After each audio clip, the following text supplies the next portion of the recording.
Hello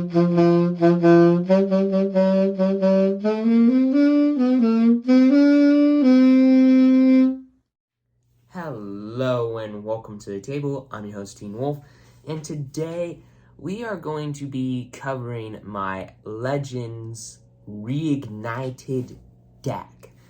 In MTG lore, Dominaria has been a very big focus ever since the beginning. It's where Magic started, and it's where it currently is focusing, with the Phyrexian invasion coming to once again invade Dominaria, take over its land, and just, yeah, it's horrible. Dominaria just deserves a rest. They had peace, and they keep getting evil coming in and trying to take away that peace. I mean, just leave Dominaria alone. It's such an amazing place. I mean, Dominaria United, it's an awesome set. Why are you having to ruin it with the Phyrexian poison? Anyways, I'm going to shut up about that.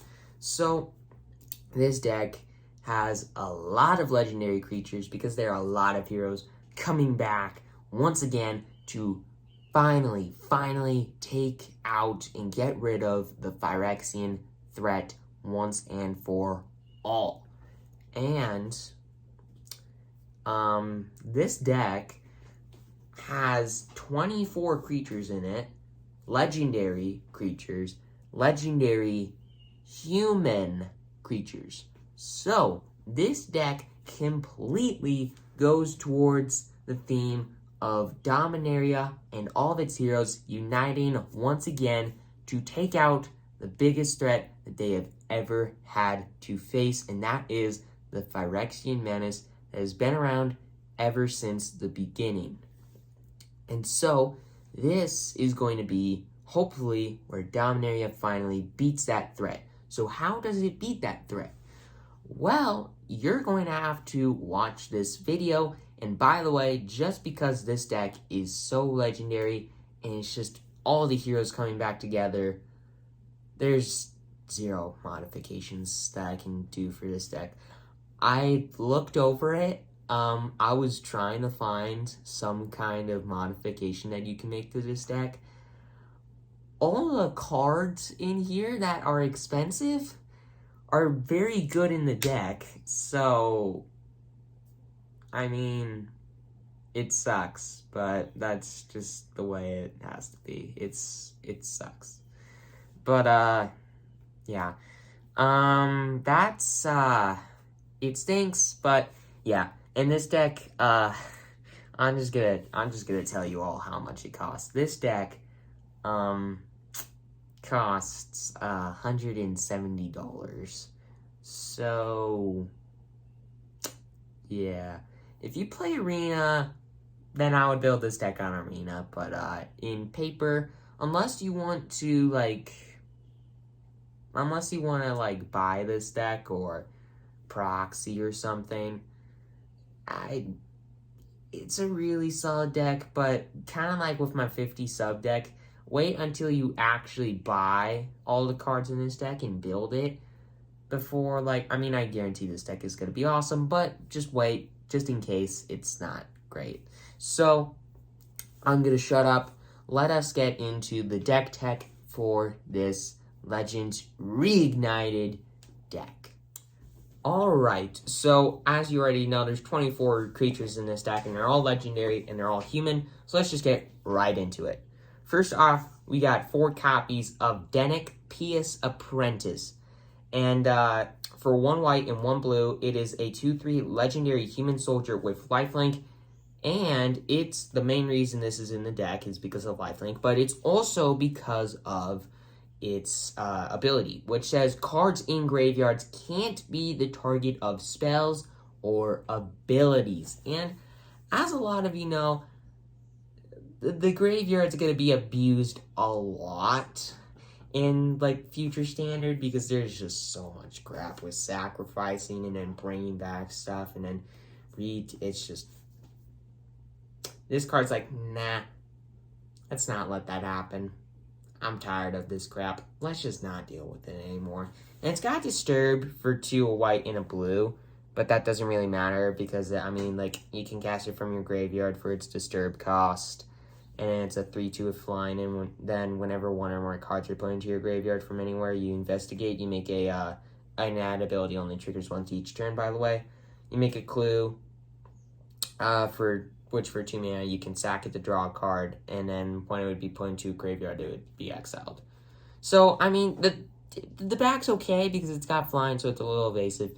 But the main reason it's in the deck is for its front side because it's got lifelink. It's a 2 mana 2/3 body, which is pretty nice, and it kind of turns off all of the graveyard synergies right now in Standard. And then 4 copies of Catilda Dawnheart Prime, which for 1 green and 1 white, it is a 1/1 legendary human warlock. And oh, by the way, Denick is like, I'm gonna like make a little like summary for the card, like how it's good in this deck, how it's the legendary hero coming in to help against Phyrexia. It takes down the enemies coming in from the deep darkness and the deep depths of Dominaria's core, and it's hell. And then Catilda is the hero that helps reinforce the power of every single one of the heroes that helps to save Dominaria.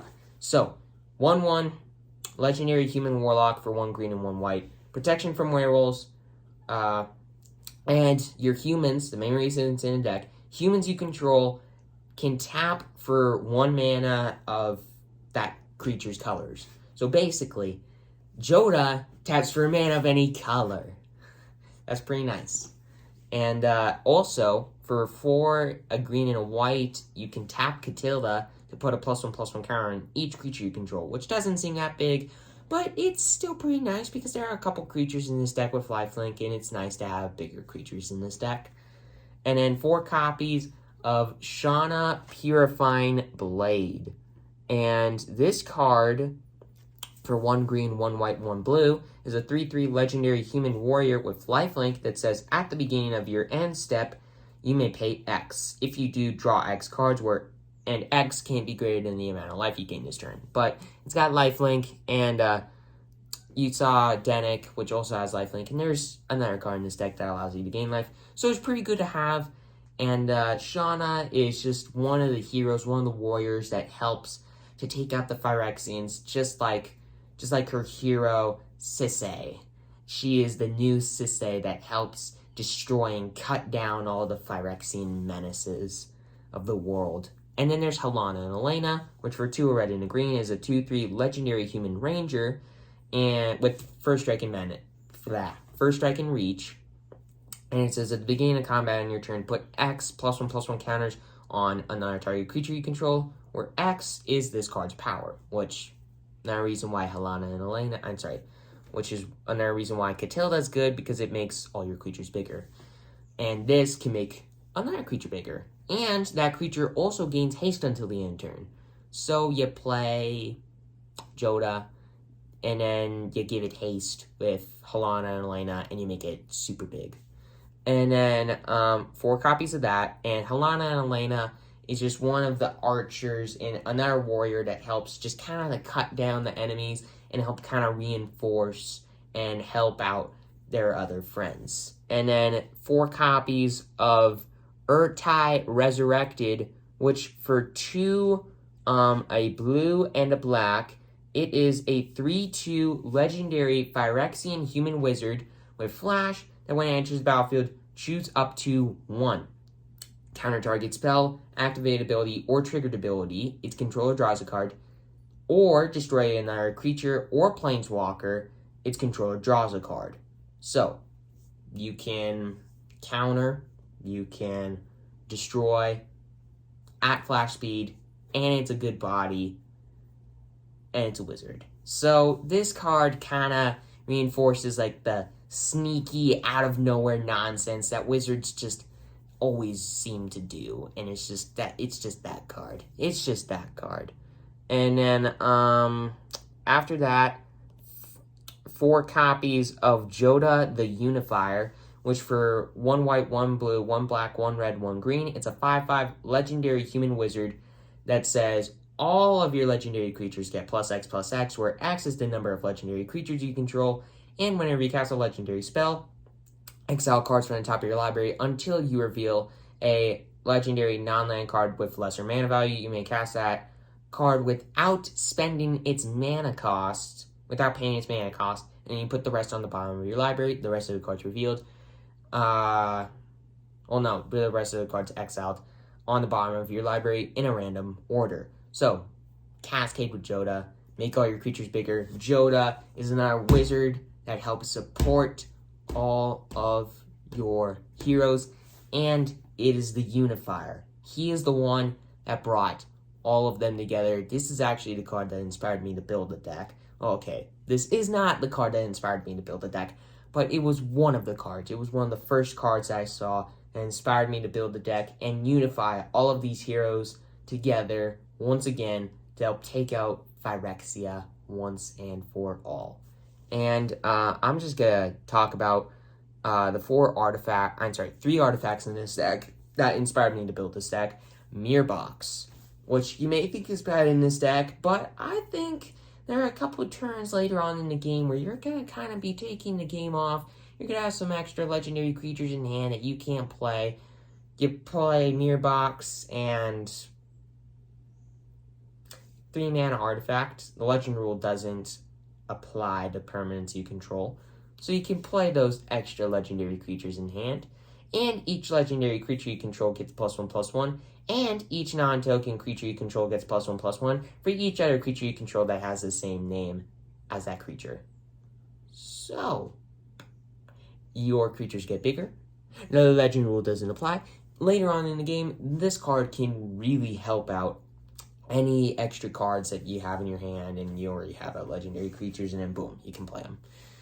So, this card may not seem that good, but later on in the game, you play this card, there's a lot of card advantage in this deck, and now, you are in great position. And with that is it for all the creatures and artifacts. Let us get into the instants. Alright, there are 10 instants in this deck. First off, 3 copies of March of Otherworldly Light, which for X and white is an instant that says, as an additional cost to cast this spell, you may exile any number of white cards from your hand, and this spell costs 2 less to cast for each white card exiled this way. And you exile target creature, target artifact, target enchantment with mana value X or less. And you can do one of those 3. You can exile an artifact, a creature, or an enchantment with mana value X or less. So that's pretty good. You can destroy some exile, permanently deal with some pretty nasty stuff. That's pretty good. And then 3 copies of March of Wretched Sorrow, which for X and a black is an instant that says, as an additional cost to cast this spell, you may exile any number of black cards from your hand. This spell costs 2 less to cast for each card exiled this way.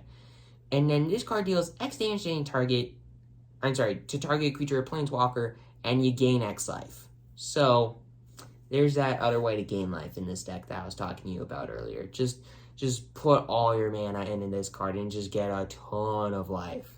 And kill one of your opponent's threats, which is pretty nice. And then 2 copies of Cut Down, a 1 black mana instant that says, destroy target creature with total power and toughness 5 or less, which may seem a little bit restricted, but think about that for a second. Think of all of the really good creatures right now in Standard. Look at Underdog. Look at Tenacious Underdog. 3/2. 3/2 body. Cut Down gets rid of it. Look at, what's the name of the card? What's that werewolf? That 2/3 werewolf that exiles one of your creatures, one of your opponent's creatures. What's that card? What's it called? This card gets rid of it. Look at all of the early game red and white threats. Cut Down.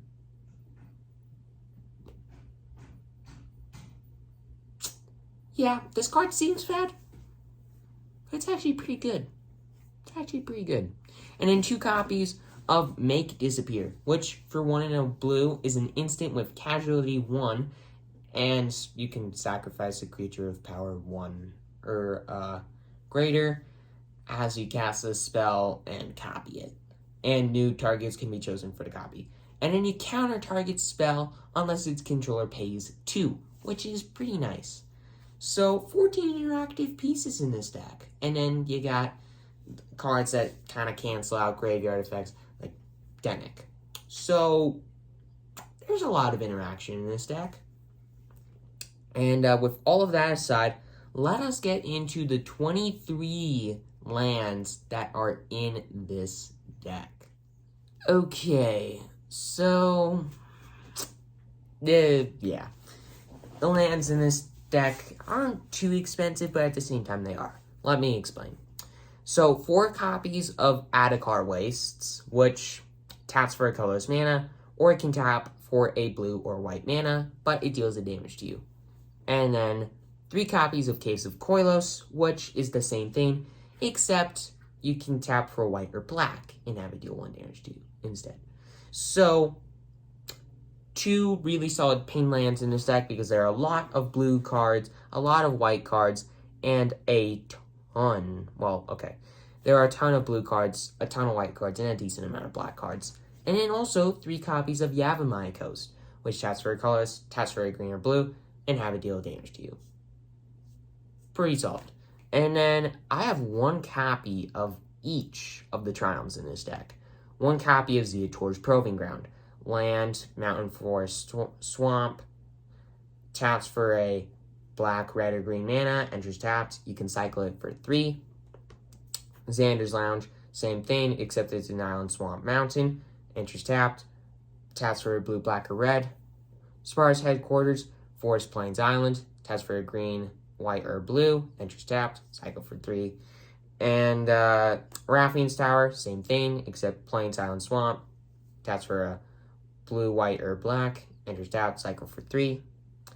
Jetmir's Garden, same thing. Mountain, Forest, Plains. Taps for a red, green, or white. Enters tapped. Cycle for 3. And then 1 copy of Overgrown Farmland, because early on in the game, you're going to need green and white mana out fast. So having 1 Overgrown Farmland in the deck, just in case, like just play it as a tap land on turn 1 and then have that mana for turn 2 to play your Catilda or your Denick, is pretty nice because it enters tapped unless you control 2 or more other lands, and it taps for a green or white. Pretty solid card.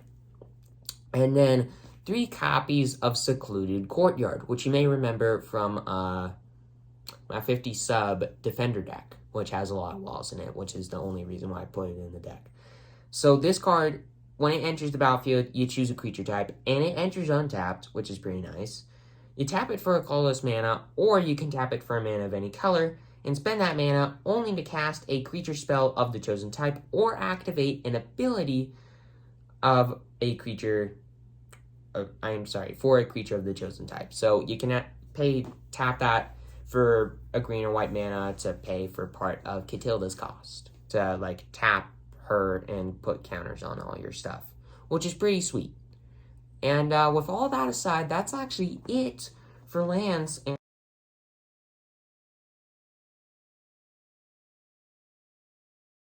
I'm just going to quickly say what the average cost of each card in this deck is, which is actually lower than you may think. It's only 2.84, which is pretty insane. And with that, let us get into the summary. Okay, so this isn't really a summary. I'm just going to make predictions for this deck. So I think this deck is really solid. I think this is going to be a really powerful deck. But remember, this deck costs $160. So there's that. And if you play on Arena, there are a lot of rares in this deck. Just saying. There's, I think there's like 40 rares in this deck, I think. No, I think it's like 40-ish rares in this deck. And there are 8 mythics in this deck, and a decent amount of uncommons. There's like 7 or 8 or something like that. And yeah, there's a ton of rares in this deck. So maybe not build it on Arena, but I'm just saying this deck is really, really awesome. More than likely, it's going to be really, really awesome. But if you don't want to spend as much money as this deck costs, then just... I'm sorry, but I want to I want to find a way to make this deck cheaper, but there just really isn't a way to do that. And oh, I forgot a land. I forgot about one singular land. There are 23 lands in this deck, and I forgot one of those lands, which is one of the better cards in the deck. And let me just cover that card really quick. That card is none other than good old Plaza of Heroes. And this card taps for a colorless mana, taps for a mana of any color, spend that mana only to cast a legendary spell, or tap it and add a mana of any color among legendary permanency control, or pay 3 and tap it, exile it, and target legendary creature gains hexproof and indestructible until the end of turn. So that's the last card in the deck. So 23 lands. That card is insanely good in this deck. Another way to just really get that extra mana if you need it, which you are, because this is a 5-color deck. But this deck really, it's going to be a really powerful deck, I think. And just wait until the gameplay video actually comes out, then decide if you do want to build this deck or not. But if you don't, that's fine. This deck is expensive because it's a 5-color deck. It's just really hard not to make this deck expensive because the mana base just, it needs to be really solid. But this deck, I'm thinking, is going to be really powerful, and it's going to do some real good work against a lot of decks out there. And I can't wait to show all of you this deck in action. And this deck, unlike my 50 sub deck, is hopefully going to actually come out pretty soon. I mean, obviously, it's going to come out after the set. And yeah, after Dominaria United officially comes out, which is September 9th. And yeah, so this video will come out, and I'll probably do the gameplay video for this deck probably a week or week and a half after this video comes out. So hopefully you enjoyed this video, and I can't wait to show you all this deck in action because I think it's going to be pretty powerful. So with all of that aside, thank you for watching. I'm your host, Teen Wolf. Please consider subscribing, and I will see you when Dominaria United comes out.